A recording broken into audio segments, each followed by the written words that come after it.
suis le colonel-major Mamadou Sangaré, ingénieur général des eaux et forêts et directeur général de la SODEFOR depuis novembre 2011. La SODEFOR est une société d'État et qui est chargée de gérer l'ensemble des forêts classées de la Côte d'Ivoire. Forêts classées qui sont au nombre de 234 pour une superficie d'environ 4 200 000 hectares, soit 13% du territoire national. Et dans le cadre de cette mission, elle assure la protection de ces forêts. Elle assure également le reboisement des zones dégradées dans ces différentes forêts. Et enfin, elle a une mission commerciale qui consiste à valoriser l'ensemble des ressources issues de ces forêts, qu'elles soient ligneuses ou non ligneuses. La SODEFOR est répartie sur l'ensemble du territoire national avec 9 directions régionales que nous appelons les centres de gestion et environ 60 unités de gestion forestière qui se trouvent à proximité des différentes forêts classées que nous avons à gérer.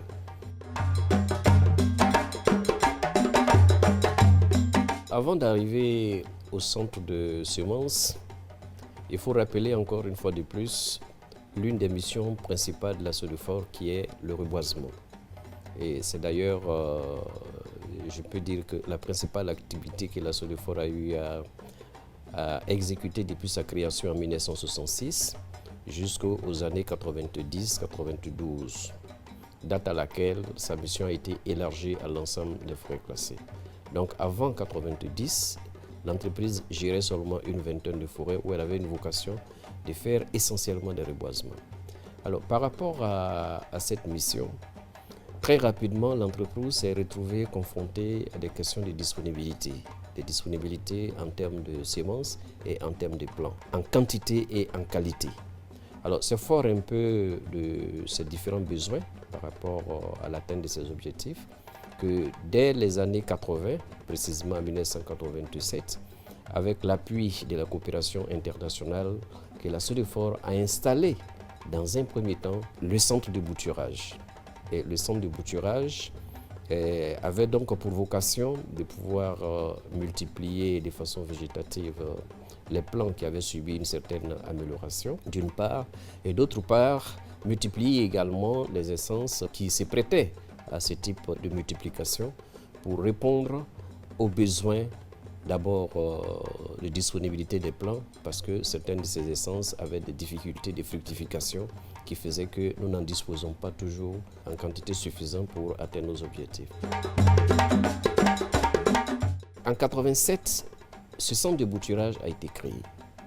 Et chemin faisant, à partir des années 2000, précisément en 2009, l'entreprise a émis le vœu de pouvoir étendre ses activités parce que le volume de reboisement devenait de plus en plus important.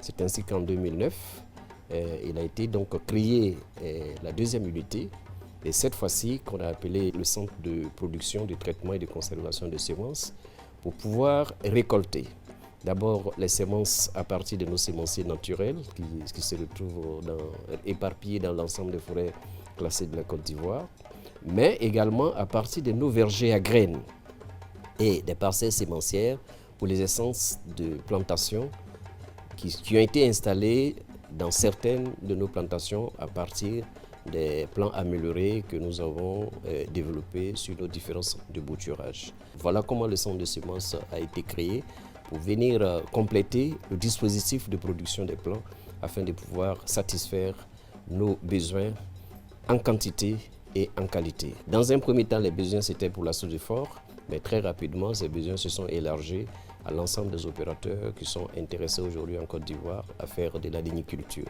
Mais au-delà de la Côte d'Ivoire, je crois que nous le constatons depuis quelques années, que nous sommes sollicités aussi bien dans la sous-région que hors de la sous-région pour la satisfaction des mêmes besoins en termes de semences de qualité. Le centre de semences forestières de la SODEFOR dispose d'un patrimoine sémencier de 322 hectares constitué de teck, de mélina, de cédrela, de fraqué, de framiré, d'acajou, de niangon et d'assamela. À côté de ces parcelles sémencières, nous disposons de près d'1 millier de sémenciers naturels d'essence locale. Et tous ces gisements sémenciers permettent à la SODEFOR de mobiliser chaque année plusieurs dizaines de tonnes de semences forestières pour la satisfaction de nos activités de reboisement et aussi pour la satisfaction des besoins des particuliers et des structures externes qui sont de plus en plus lancés dans l'agroforesterie pour la reconstitution du couvert forestier.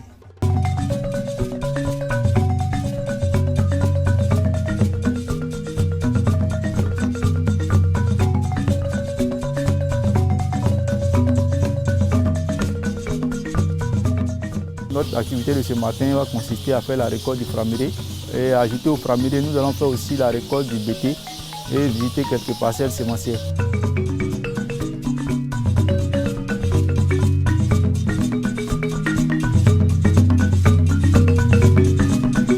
Au niveau des méthodes de récolte des semences, il y en a deux méthodes principales, qui sont la méthode de récolte par grimpage et la méthode de récolte par ramassage. Au niveau de la méthode de récolte par grimpage, il y a deux sous-méthodes, c'est-à-dire une fois sur l'arbre, soit on procède par la section des branches pour faire tomber les branches qui portent suffisamment de graines, soit on secoue les branches pour faire tomber les graines. La méthode de récolte par ramassage consiste à laisser les graines tomber de l'arbre et une fois que les graines sont au sol, on procède par ramassage, c'est-à-dire on passe dans la parcelle, on parcourt les différentes parcelles pour ramasser les graines à terre.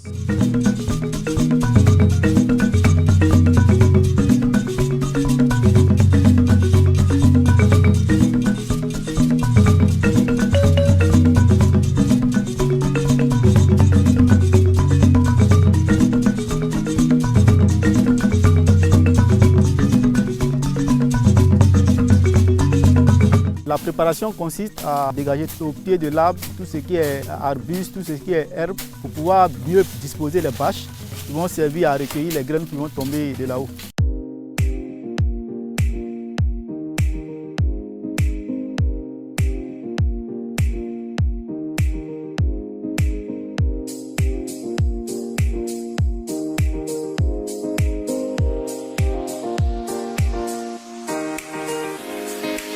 Au niveau de la sous-méthode de récolte par section des branches, il faut dire que lorsque nous faisons la récolte sur un sémencier donné cette année par exemple, les années suivantes, nous passons à d'autres sémenciers étant donné que nous en avons plusieurs milliers au niveau des parcelles sémencières.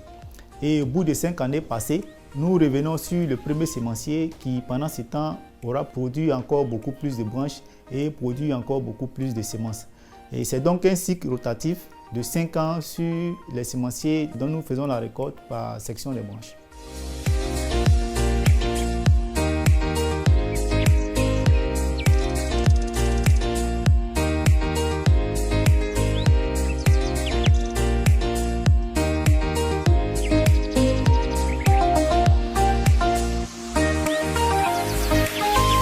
Contrairement au framiré, le Terminalia ivorensis, la récolte du BT se fait aussi par grimpage, certes, mais nous ne sectionnons pas les branches. Au niveau du BT, une fois sur l'arbre, nous remuons les branches pour permettre aux graines de se détacher de l'arbre et de tomber sur les bâches que nous avons disposées au pied du sémencier.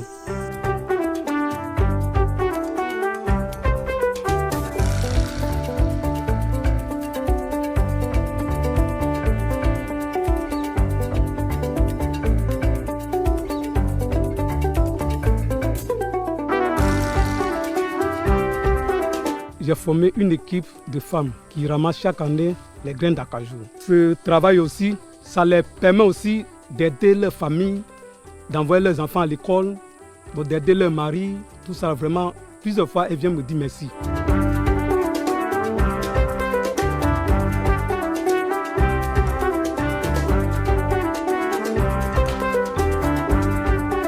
J'ai dit merci à ceux de fort. Vous qui êtes nos patrons, je vous dis merci.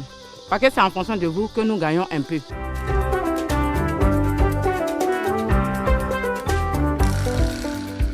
On remercie beaucoup la SODEFOR pour ce travail qui nous est donné. On est très content de ce travail. Avec l'argent qu'on gagne aussi, ça nous aide à réaliser aussi beaucoup de choses.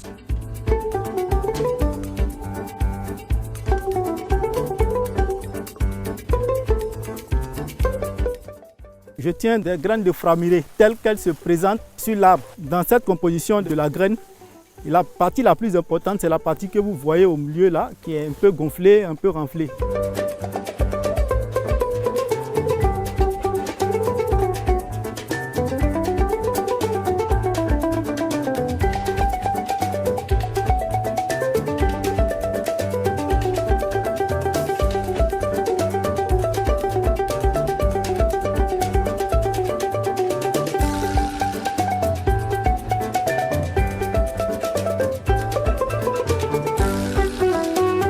venons d'arriver à Dzopé, au siège du centre de semences forestières.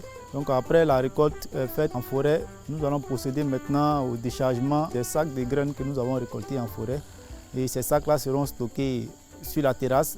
Et demain, nous allons continuer le reste des activités qui se portent sur ces graines.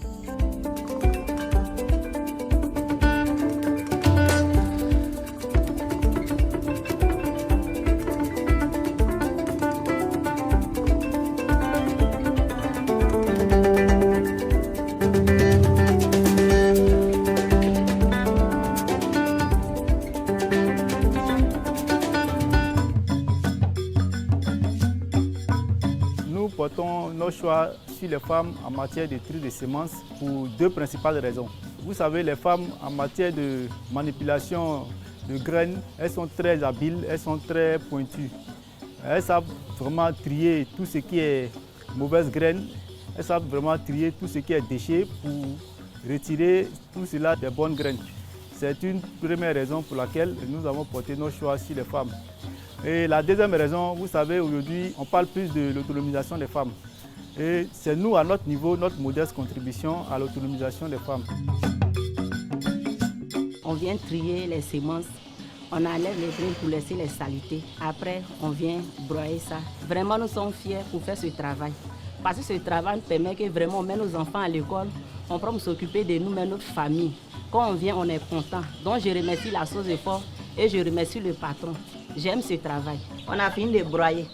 On s'en va aller pour rendre ça propre.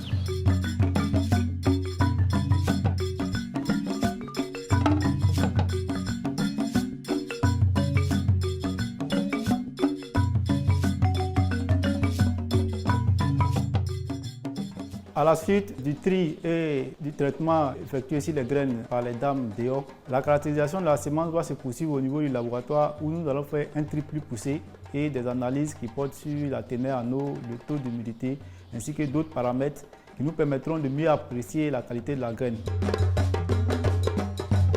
Les activités que nous menons ici ont pour but essentiel d'assurer la qualité des semences sur lesquelles nous sommes en train de travailler et que nous avons récoltées en forêt. Nous débutons déjà par le test de pureté de nos semences qui se pratique ici sur cette table de pureté. Le but essentiel est d'éliminer tout ce qu'il y a comme mauvaises graines afin de ne garder que les graines en bon état. Après la détermination du taux de pureté, il y a différents échantillons à réaliser. La machine est mise en marche par un système de vibration. Les graines vont être comptées une à une. Quand nous avons fini de réaliser les différents échantillons, nous devons également mettre en place d'autres tests. Il s'agit déjà du test de détermination de la teneur en eau de notre lot de semences. Nous prenons le poids frais de la graine, après quoi nous prenons le poids sec. En fonction de ces différences-là, nous déterminons la teneur en eau de notre lot de semences. Il y a également un autre paramètre très essentiel pour la bonne conservation de nos graines, c'est le taux d'humidité. Les graines sont mises à l'intérieur, le test est lancé. Après quelques secondes, l'appareil va faire descendre les graines et mesurer automatiquement le taux d'humidité de nos graines. Quand le taux d'humidité est un peu trop élevé, nous disposons de cette enceinte-là qui va permettre d'absorber le trop plein d'humidité qu'il y a autour de nos graines. Il y a également une autre analyse ou un autre paramètre que nous déterminons, c'est le poids de 100 graines. À partir de cette balance de précision-là, on remarque par exemple que pour ce lot de teck, le poids de 100 graines est de 78 grammes. Après les analyses et les traitements effectués sur les graines au laboratoire, le processus de la caractérisation des semences se poursuit à la pépinière à travers la mise en place du test de germination. Donc pour ce faire, nous allons constituer des répétitions de graines. Il s'agit de 3 fois 100 graines ou 6 fois 100 graines selon la quantité de l'eau à tester. Une fois les répétitions constituées, les graines sont semées dans les bacs de germination compartimentés. On prend soin d'aligner les graines et après le semis, les graines sont recouvertes de terreau. Une fois recouvertes, nous procédons à l'arrosage des graines et après au piquetage du panneau pour indiquer la date de semis, le nom de l'essence semée, la quantité de graines ainsi que le traitement apporté au lot semé. Les graines que vous voyez dans cette salle climatisées sont les graines qui font objet des tests de germination en ce moment. Elles vont séjourner dans cette salle climatisée 7 jours sur 7, 24 heures sur 24, jusqu'à ce que nous ayons les résultats du test de germination. Et si le taux de germination est bon, nous allons décider de conserver les graines en chambre froide. Mais si le taux de germination est mauvais, les graines seront utilisées pour la production de plantes directes. Nous sommes ici devant la chambre froide, la chambre de conservation des semences forestières. Et ici constitue la dernière étape dans le processus de mobilisation et de conservation des semences forestières. Je vous présente ici l'intérieur de la chambre froide où sont conservées les semences forestières pour leur permettre d'avoir une longue durée de vie. Donc, quand vous regardez dans la chambre froide, vous voyez en hauteur, il y a des sacs qui sont stockés et à mi-hauteur, il y a des bacs de conservation. En réalité, les bacs de conservation servent à conserver, comme le nom l'indique, à conserver les graines dans la chambre froide. Et les sacs que vous voyez un peu en hauteur sont les lots constitués pour des clients qui doivent venir chercher bientôt leurs graines. Après la conservation des semences, les graines sont mises à la disposition des équipes de terrain pour la production de plantes destinées aux activités de reboisement. Il y a aussi le volet commercial qui consiste à vendre les semences forestières à des entreprises agricoles qui sont lancées dans l'agroforesterie pour la reconstitution du couvert forestier pour la lutte contre le changement climatique. Je dirais que je suis très satisfait en termes de résultats parce que à la création de ce centre-là, c'était dans un premier temps pour répondre aux besoins spécifiques de la SODEFOR. Mais 10 ans après, nous constatons que ce centre qui était d'abord un centre dédié à la SODEFOR est devenu pratiquement un centre national. Aujourd'hui, c'est ce centre qui approvisionne, je dirais, l'essentiel des personnes, des opérateurs qui font du reboisement en semences, aussi bien en quantité qu'en qualité. Mais au-delà de la Côte d'Ivoire, ma plus grande satisfaction actuellement, c'est que nous avons de plus en plus des demandes de l'extérieur, notamment de la sous-région, des pays comme le Burkina, comme le Ghana, comme le Libéria, mais également des pays hors de la sous-région, comme les pays de l'Afrique centrale. Et nous sommes aussi en très bonne collaboration avec les pays asiatiques pour voir dans le cadre de la coopération sud-sud comment certaines séquences peuvent faire l'objet d'échanges dans le cadre de nos différentes missions respectives, bien sûr. Au vu de ces différents résultats, que nous étions loin d'imaginer au moment où nous créions le centre il y a environ 10 ans, que nous sommes aujourd'hui très satisfaits et j'ose espérer que cette dynamique va se poursuivre très rapidement pour que ce centre-là devienne un centre, je dirais, à vocation internationale.